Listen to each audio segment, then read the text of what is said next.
Okay so good morning everyone, welcome back to my channel. And આજે 11 વાગી ગયા છે મારો વ્લોગ સ્ટાર્ટ કરતાં જસ્ટ બિકોઝ આજે હું થોડી લેટ ઉઠી હતી. 8 સાડા 8 વાગે ઉઠી હતી એન્ડ પછી ચા નાસ્તો ને એવું કર્યું.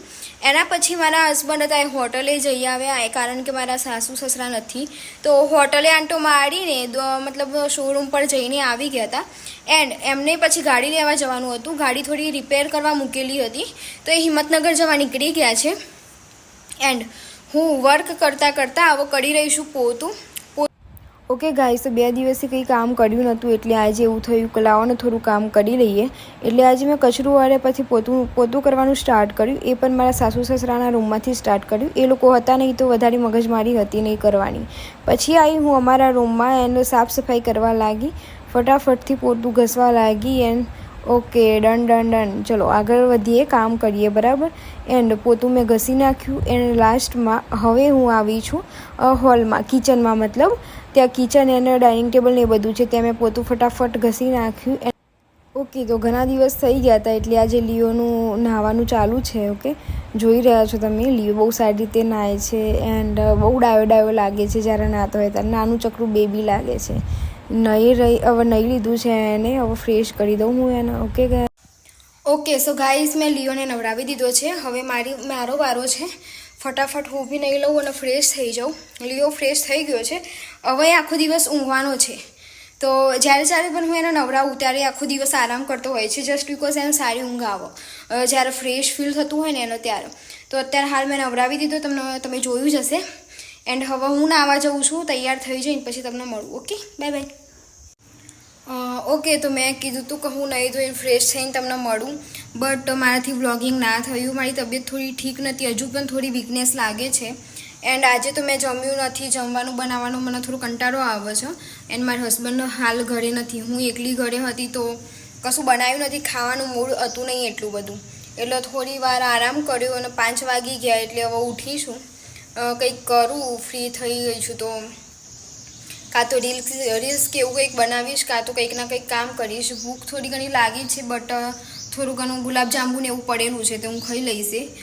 વાંધો નહીં આવે. પછી રાત્રે હમણાં બનાવી દઈશું જમવાનું, એટલે કોઈ વાંધો નહીં. એન્ડ મારા સાસુ સસરા બી આવે છે, હમણાં રાત્રે અહીંયા આવી જશે એટલે કોઈ વાંધો નહીં. હવે કાલથી તો જમવાનું ને એવું બધું કમ્પ્લીટ થઈ જશે.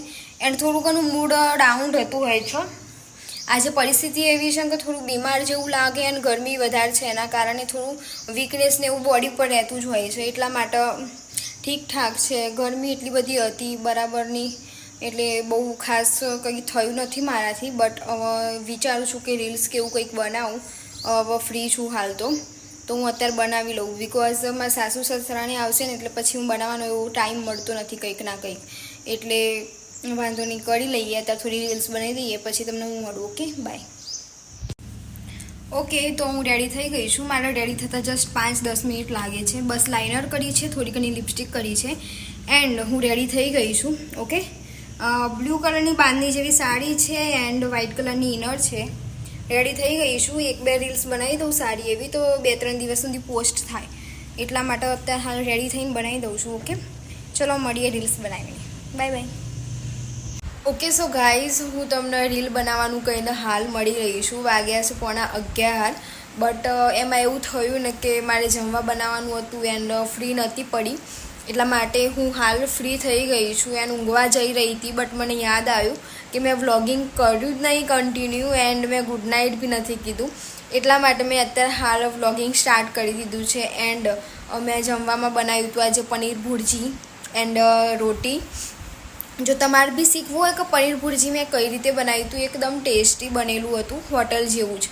જો તમારે પણ જાણવું હોય કે કઈ રીતે મેં પનીર ભુરજી બનાવી અને રેસીપી જાણવી હોય તો મને કોમેન્ટ કરી દેજો. હું તમને આખી રેસીપી બતાવીશ અને સમજાવીશ કે કઈ રીતે બનાવવાનું હોય. ઓકે, કઈ રીતે હોટલનો ટેસ્ટ આવતો હોય છે આપણી ઘરની સબ્જીમાં, બરાબર. તો તમે મને કોમેન્ટ કરી શકો છો. હું હવે ઊંઘવા જતી હતી. લિયો ઓલરેડી ઊંઘી ચૂક્યો છે. યસ,